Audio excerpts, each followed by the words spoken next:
Hello students, welcome to my channel. आज हम लोग पढ़ने वाले हैं क्लास 12 का फर्स्ट चैप्टर केमिस्ट्री में सॉल्यूशंस। उससे पहले हम लोग मिक्सचर के बारे में पढ़ते हैं।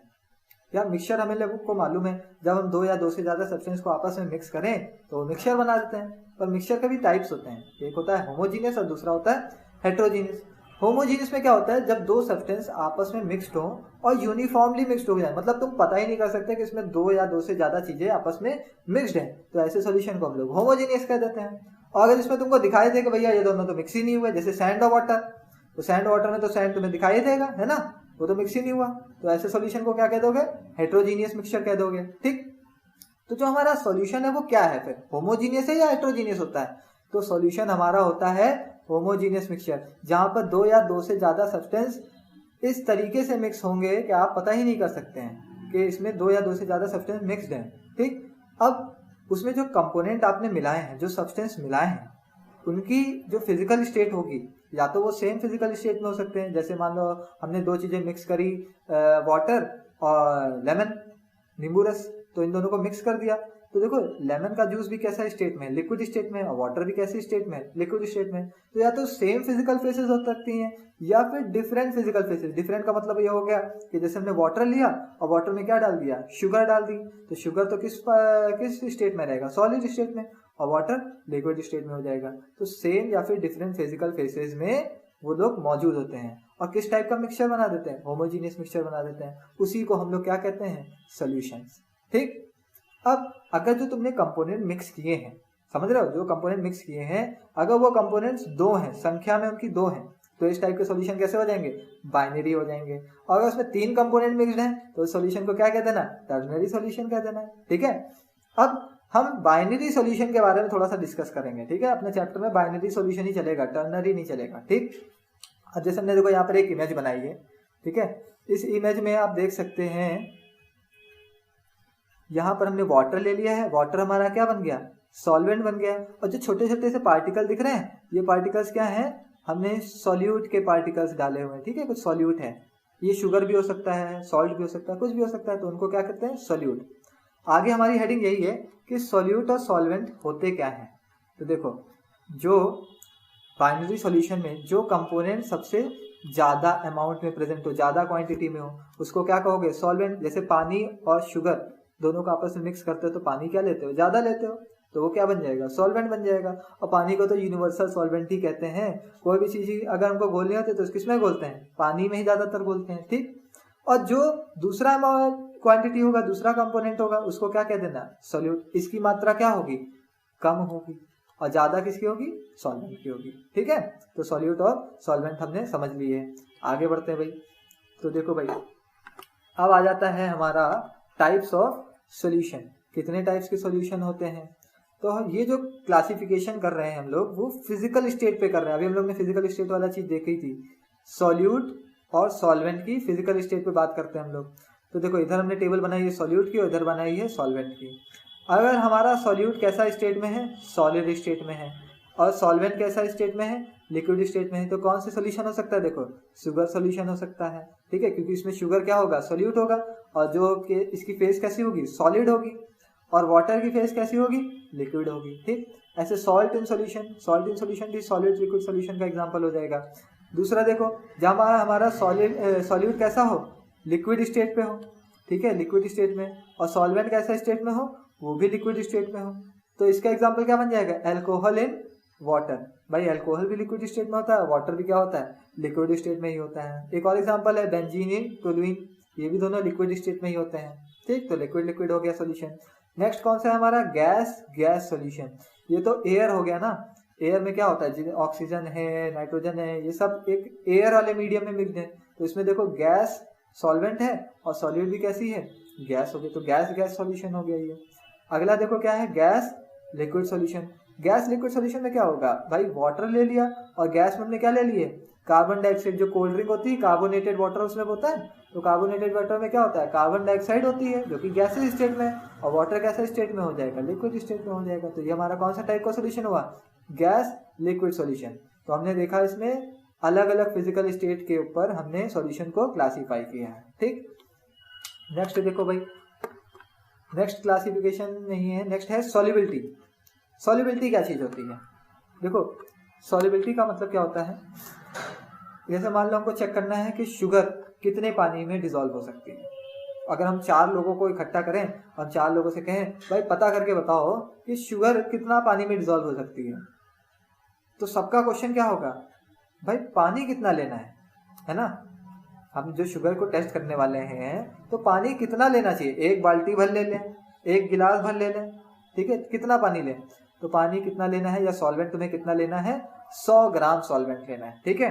अब उसमें तुम्हारा जितना मैक्सिमम अमाउंट सॉल्यूट का या सब्सटेंस का डिसॉल्व हो जाए वो उस सब्सटेंस की क्या बन जाएगी, सॉल्युबिलिटी बन जाएगी। सपोज जैसे मान लो हमने 100 ग्राम पानी लिया, ठीक है, और इसमें हमने 1-1 ग्राम करके चीनी घोलना चालू करी और हमने देखा 25 ग्राम चीनी क्या हो गई, पूरी तरीके से मैक्सिमम डिसॉल्व हो गई, कोई प्रेसिपिटेट नहीं बना, 25 ग्राम तक ही डिसॉल्व हो गई। तो इसकी सॉल्युबिलिटी कितनी हुई, 25 ग्राम हुई, कितने पानी में, 100 ग्राम पानी में। तो किसी भी कंपोनेंट की अगर तुम्हें सॉल्युबिलिटी चेक करनी है किसी भी सब्सटेंस की, तो तुमको वाटर कितना लेना पड़ेगा या सॉल्वेंट कितना लेना पड़ेगा, 100 ग्राम लेना पड़ेगा, तभी तुम किसी चीज की सॉल्युबिलिटी बता सकते हो। ओके, नेक्स्ट देखो क्या है, depending upon amount of solute dissolve in solvent solution can be classified. कितना अमाउंट ऑफ सोल्यूट पानी में या सॉल्वेंट में डिसॉल्व हो सकता है, उसकी बेसिस पे हमने 3 टाइप के सॉल्यूशन बनाए हैं। पहला solution unsaturated solution. Unsaturated solution क्या होता है, a solution which can dissolve further amount of solute at a particular temperature. मतलब जैसे मान लो हमने 100 ग्राम पानी लिया, ठीक है, और इसमें हमने 1 ग्राम शुगर डाली, तो ऐसा थोड़ी ना कि 100 ग्राम में सिर्फ 1 ग्राम ही शुगर डिसॉल्व हो सकती है, अभी हम 1 और ग्राम डालेंगे वो भी डिसॉल्व हो जाएगी। तो एक ऐसा सॉल्यूशन जो हम बार बार अपने अंदर सॉल्यूट को क्या कर पा रहा है, डिसॉल्व कर पा रहा है, मतलब उसका प्रेसिपिटेट अभी तक बना नहीं है, उसमें तुम 1-1 ग्राम शुगर डाल रहे हो और डिसॉल्व होती चली जा रही है। तो ऐसे टाइप के सॉल्यूशन को क्या कहोगे, अनसैचुरेटेड सॉल्यूशन कहोगे। तो जब तक डालते जा रहा है सॉल्यूट तब तक वो घुलता चला जा रहा है, घुलता चला जा रहा है, घुलता चला जा रहा है, तुमको तब तक घोलते रहना है जब तक उसका प्रेसिपिटेट बन ना जाए, ठीक है। तब तक सॉल्यूशन कैसा रहेगा, अनसैचुरेटेड रहेगा।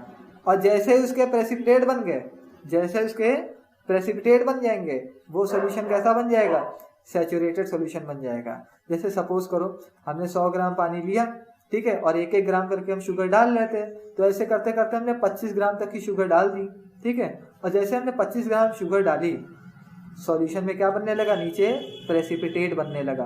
तो प्रेसिपिटेट बनना चालू हो गया, यानी कि ये 25 ग्राम ही पानी में घुल सकता था शुगर, तो ये कैसा सॉल्यूशन बन गया, सैचुरेटेड सॉल्यूशन बन गया, ठीक है। अगर मान लो अभी हम कहते हैं कि भैया शुगर 23 ग्राम है इसमें 100 ग्राम पानी में, तब तक सॉल्यूशन की स्टेट कैसी होगी, अनसैचुरेटेड होगी। क्यों, क्योंकि अभी 1 ग्राम और डालो ये घोल सकता है, फिर 1 ग्राम और डालोगे फिर घोल सकता है, तो मैक्सिमम कहाँ तक ही घोल सकता है वो, 25 ग्राम तक ही घोल सकता है, ठीक है। जैसे 25 ग्राम आया वैसे क्या बन गया हमारा सॉल्यूशन, सैचुरेटेड सॉल्यूशन बन गया, ठीक है। अगर ऐसा हो कि 25 ग्राम से ज्यादा घुल जाए 100 ग्राम पानी में, तो ये कब हो सकता है, जब तुम टेम्परेचर क्या कर लो, थोड़ा सा बढ़ा लो, ठीक है, टेम्परेचर थोड़ा सा बढ़ा लो। जैसे टेम्परेचर बढ़ाओगे तो क्या होगा, ज्यादा से ज्यादा अमाउंट में शुगर घुल जाएगी, तो अब सॉल्यूशन कैसा बन जाएगा हमारा, सुपर सैचुरेटेड सॉल्यूशन बन जाएगा, ठीक है। एक ऐसा सॉल्यूशन जिसमें सॉल्यूट ज्यादा पाई जाए than required to make saturated solution, उसका सैचुरेटेड सॉल्यूशन बनाने से ज्यादा अमाउंट में सॉल्यूट मिल जाए, तो उस सॉल्यूशन को क्या कहोगे, सुपर सैचुरेटेड सॉल्यूशन कहोगे। जैसे मान लो शुगर 25 ग्राम घुल सकती है 100 ग्राम पानी में, अगर 25 ग्राम से ज्यादा मिल जाए तो ऐसे सॉल्यूशन को क्या कहोगे, सुपर सैचुरेटेड सॉल्यूशन कहोगे, ठीक है। पर ये पॉसिबल तभी हो सकता है जब तुम टेम्परेचर सॉल्यूशन का बढ़ाओ, ठीक है। मगर एक बात ध्यान रखना, जब भी किसी चीज की सैचुरेटेड सॉल्यूशन बनाई जाती है टेम्परेचर फिक्स रखा जाता है। अगर टेम्परेचर चेंज करोगे तो क्या होगा, सॉल्यूट पानी में ज्यादा डिसॉल्व होना चालू हो जाएगा, है ना, सॉलिड सॉल्यूशन जो भी होगा वो ज्यादा से ज्यादा घुल जाएगा। जैसे मान लो तुमने शुगर सॉल्यूशन बनाया, 25 ग्राम शुगर डाली, अपने 1 गिलास पानी में डाला है, ठीक, अब तुम थोड़ा सा और शुगर डाल देते हो, चम्मच से घोलते हो, पर शुगर तो घुल ही नहीं रही है, वो नीचे पड़ी हुई है प्रेसिपिटेट की तरह। अब अगर तुम्हें उसे घोलना है तो क्या और करना पड़ेगा, तुमको जाके उसे गैस पे रख देना है ना, टेम्परेचर बढ़ा देना है। टेम्परेचर बढ़ाओगे तो जो प्रेसिपिटेट बना था शुगर का वो भी क्या हो जाएगा, उसमें घुल जाएगा, है कि नहीं। यानी कि टेम्परेचर का फर्क पड़ता है सॉल्युबिलिटी के ऊपर। तो जब भी हम लोग सॉल्युबिलिटी चेक करते हैं टेम्परेचर को क्या बना के रखते हैं, कांस्टेंट बना के रखते हैं, टेम्परेचर बदलना नहीं चाहिए, ठीक है। लेकिन हाँ, जब सुपर सैचुरेटेड सॉल्यूशन बना होगा तो टेम्परेचर बढ़ाना पड़ेगा, सिंपल सी बात है, ठीक है, वरना सुपर सैचुरेटेड बन ही नहीं सकता है कि नहीं। अगला टॉपिक नेक्स्ट है method of expressing concentration terms, concentration of solution. अब देखो भाई, जैसे अगर हम कहते हैं कि 4 तरीके के ग्लास हैं और चारों ग्लास में क्या पड़ा है, 100 ग्राम पानी पड़ा हुआ है, सब में 100 ग्राम पानी इसमें भी, 100 ग्राम पानी इसमें भी है, 100 ग्राम इसमें भी है और 100 ग्राम इसमें भी है, सब में 100 ग्राम पानी है। पर इसमें शुगर है 20 ग्राम और इसमें शुगर है 23 ग्राम, इसमें है 24 ग्राम, इसमें है 25 ग्राम, ऐसे है। तो सबका टेस्ट करोगे तो कोई ज़्यादा मीठा लगेगा, कोई कम मीठा लगेगा।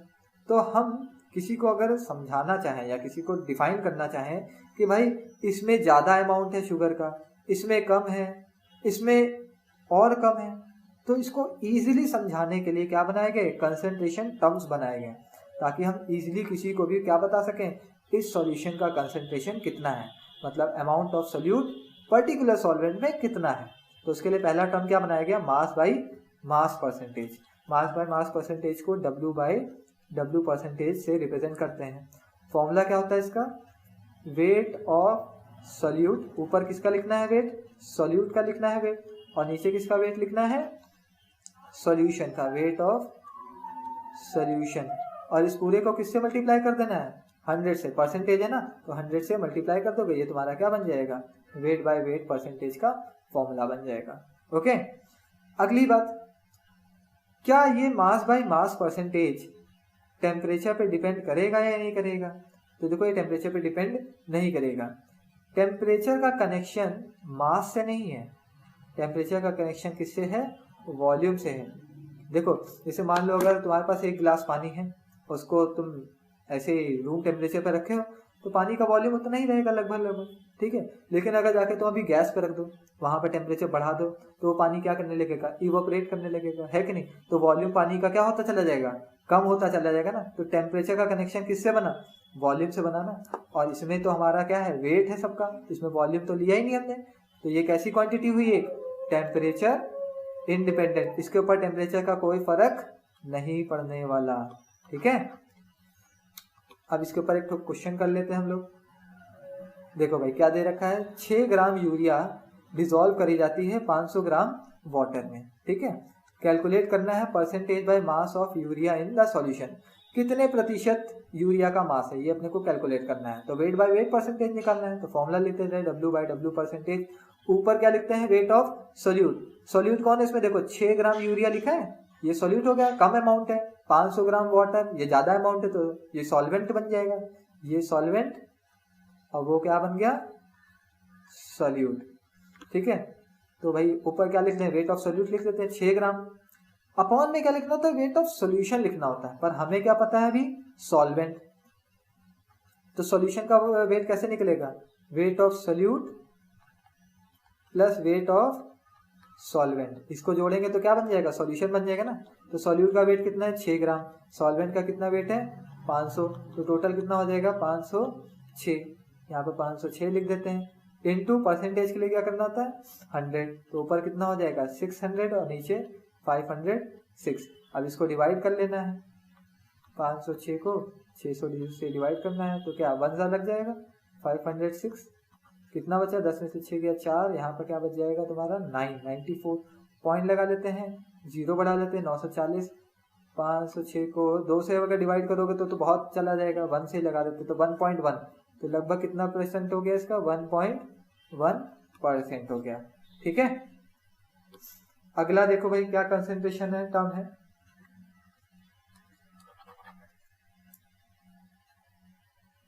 Mass by volume percentage. अगला concentration term, mass by volume percentage में रिप्रेजेंट कैसे करेंगे, W बाय V परसेंटेज। ऊपर क्या लिखना है अपने को, वेट ऑफ सोल्यूट लिखना है, ठीक है। और नीचे क्या लिखना है, पूरे सॉल्यूशन का वॉल्यूम, पूरे सॉल्यूशन का वॉल्यूम, और परसेंटेज निकालना है। तो परसेंटेज के लिए क्या लगा देना होता है, 100 से मल्टीप्लाई कर देना है, ठीक। अच्छा, इस कंसंट्रेशन टर्म में देखो क्या आ गया, वॉल्यूम आ गया। तो ये कंसंट्रेशन टर्म टेम्परेचर डिपेंडेंट होगा या डिपेंडेंट होगा? तो वॉल्यूम है ना, तो टेम्परेचर पे डिपेंड करेगा, तो टेम्परेचर डिपेंडेंट टर्म हो गया ये, ठीक है, टेम्परेचर डिपेंडेंट टर्म। ओके, ये हो गया हमारा वेट बाय वॉल्यूम परसेंटेज। एक तो इसके ऊपर न्यूमेरिकल कर लेते हैं हम लोग। देखो भाई क्या दे रखा है, calculate the concentration in terms of mass by volume percentage. Mass by volume percentage में निकालना है भाई साहब, ठीक। ऑफ दी सॉल्यूशन, एक सॉल्यूशन है जिसमें क्या दे रखा है, 2.5 ग्राम पोटेशियम क्लोराइड दे रखा है। तो ये तो हो गया वेट ऑफ सॉल्यूट, 2.5 ग्राम हो गया। किसमें घोला जा रहा है, 50 ml पोटेशियम क्लोराइड में घोला जा रहा है। पोटेशियम क्लोराइड सॉल्यूशन में घोला जा सकता है। तो ये तो वॉल्यूम ऑफ सॉल्यूशन पहले से दे दिया हमको, कितना, 50 ml पहले से दे रखा है। तो इसको हम लोग क्या कर लें भाई, वेट बाय वॉल्यूम परसेंटेज निकाल देते हैं। वेट बाय वॉल्यूम परसेंटेज का फॉर्मूला, वेट ऑफ सॉल्यूट रखो ऊपर 25 ग्राम, और अपॉन में क्या लिख देना है, सॉल्यूशन का वॉल्यूम, और वॉल्यूम ऑफ सॉल्यूशन कितना दे रखा है, 50 ml। तो 50 और परसेंटेज के लिए क्या लगा देना है, 100। तो 25 दूनी 50 और ये 2 5 जा 10, तो कितना हो गया इसका वेट बाय वॉल्यूम परसेंटेज, 50% हो गया। समझ में आया? अगला देखते हैं, नेक्स्ट कंसंट्रेशन टर्म देखो क्या दे रखा है हमको, वॉल्यूम बाय वॉल्यूम परसेंटेज। तो वॉल्यूम बाय वॉल्यूम परसेंटेज कैसे डिफाइन करेंगे भाई, वॉल्यूम बाय वॉल्यूम परसेंटेज को ऐसे डिनोट करते हैं। ऊपर क्या लिखना है, वॉल्यूम ऑफ सॉल्यूट, ठीक, और नीचे क्या लिखना है, वॉल्यूम ऑफ सॉल्यूशन, और इसको मल्टीप्लाई किससे कर देना है, 100 से, ठीक है, क्योंकि परसेंटेज है। अच्छा, इसमें तो वॉल्यूम आ रहा है, सॉल्यूट का भी वॉल्यूम आ रहा है, सॉल्यूशन का भी वॉल्यूम, तो ये कैसी होगी, टेम्परेचर डिपेंडेंट टर्म होगी, ठीक है, टेम्परेचर डिपेंडेंट टर्म। ओके, ये हो गया हमारा फॉर्मूला। इसके ऊपर कोई न्यूमेरिकल, हाँ भाई न्यूमेरिकल है। एक सॉल्यूशन है जिसमें 50 ml एथाइल क्लोराइड अल्कोहल है इन 450 ml ऑफ वाटर, ठीक है। Calculate concentration of solution in terms of volume by volume percentage. या इथाइल अल्कोहल तो क्या बन गया हमारा, वॉल्यूम ऑफ सॉल्यूट हो गया, है ना। कितना वॉल्यूम दे रखा है, 50 ml दे रखा है, और वाटर में घोला रखा है। वाटर तो सॉल्वेंट हुआ, पर हमें क्या लेना होता है, सॉल्यूशन का वॉल्यूम। तो सॉल्यूशन के लिए हम लोग क्या करेंगे, वॉल्यूम के लिए ये 450 जो दे रखा है, इसमें क्या करते हैं, सॉल्यूट का भी वॉल्यूम ऐड करते हैं, तो टोटल कितना हो जाएगा, 500 ml हो जाएगा। अब फॉर्मूला लगा दो V बाई V परसेंटेज का। तो ऊपर लिखना है वॉल्यूम ऑफ सॉल्यूट, कितना हो गया 50, और अपॉन में क्या लिखना है, सॉल्यूशन का वॉल्यूम यानी कि 500 मल्टीप्लाई बाय 100। तो देखो ये 2 जीरो से 2 जीरो कैंसिल, और ये 5 10 जा 50। तो वॉल्यूम बाय वॉल्यूम परसेंटेज कितना आ गया इसका, 10/10% हो गया चूरन। अगला देखो भाई, molarity. Next concentration 11th class में पढ़ी हुई है भाई मोलैरिटी। मोलैरिटी का फॉर्मूला क्या होता है, molarity is defined is equal to number of moles present per unit volume. 1 litre volume में कितने नंबर ऑफ मोल्स सॉल्यूट के प्रेजेंट होते हैं, इसी को किससे डिफाइन किया जाता है, मोलैरिटी से। मोलैरिटी का formula capital M is equal to number of moles upon volume. अब सभी ने नंबर ऑफ मोल्स का फॉर्मूला पढ़ रखा होगा, given weight upon molecular weight. Molecular weight को हम लोग M' से रिप्रेजेंट कर दे रहे हैं, ठीक है। M' कहीं पर भी आएगा अभी पूरे चैप्टर में, हम उसे क्या ट्रीटमेंट देंगे, मॉलिक्यूलर वेट की तरह, ठीक है। तो नंबर ऑफ मोल्स को भाई ओपन कर लो, क्या बन जाएगा, wait upon molecular wait M', और नीचे क्या दे रखा था, वॉल्यूम दे रखा था, ठीक। यहाँ से W की वैल्यू निकालोगे, क्या निकलेगी, weight of solute is equal to M'(V). अब ये जो वॉल्यूम होना चाहिए ये लीटर में होना चाहिए, पर हमको जब न्यूमेरिकल मिलता है तो ये वॉल्यूम जो है मिलीलीटर में दे देते हैं, तो हमको ऑटोमेटिक कन्वर्ट करना पड़ेगा भाई, मिलीलीटर से डायरेक्ट लीटर में आ जाएंगे। तो हम वॉल्यूम को किससे डिवाइड करते हैं भाई, 1000 से डिवाइड करते हैं। अब तुमको अगर वॉल्यूम मिलीलीटर में दिया होगा तो ऑटोमेटिकली किस में हो जाएगा, वो लीटर्स में कन्वर्ट हो जाएगा, ठीक है। तो ये हमारा हो गया मोलैरिटी के लिए फॉर्मूला। तो यहाँ पर कौन कौन सी चीज क्या क्या है ये बात समझ में आ रही है ना। छोटा W क्या है यहाँ पर, वेट ऑफ सॉल्यूट, कितना सॉल्यूट का वेट हमें गिवन है, ठीक है। कैपिटल M क्या है हमारी, मोलैरिटी है, ये तो अभी डिस्कस किया ऊपर हम लोगों ने, ठीक। M' क्या है, मॉलिक्यूलर वेट है। अच्छा, मॉलिक्यूलर वेट रखना किसका होता है मालूम है, सॉल्यूट का, ठीक है। और V क्या हो जाएगा, सॉल्यूशन का वॉल्यूम, ठीक। हो गया हमारा मोलैरिटी कंप्लीट हो गया। अब इसके बाद हम लोग को क्या करना है, इसके ऊपर एक तो न्यूमेरिकल कर लेते हैं। तो एक मिनट पहले रिलेशन कर लेते हैं, एक इम्पॉर्टेंट रिलेशन, मोलैरिटी और मास परसेंटेज के ऊपर रिलेशन है।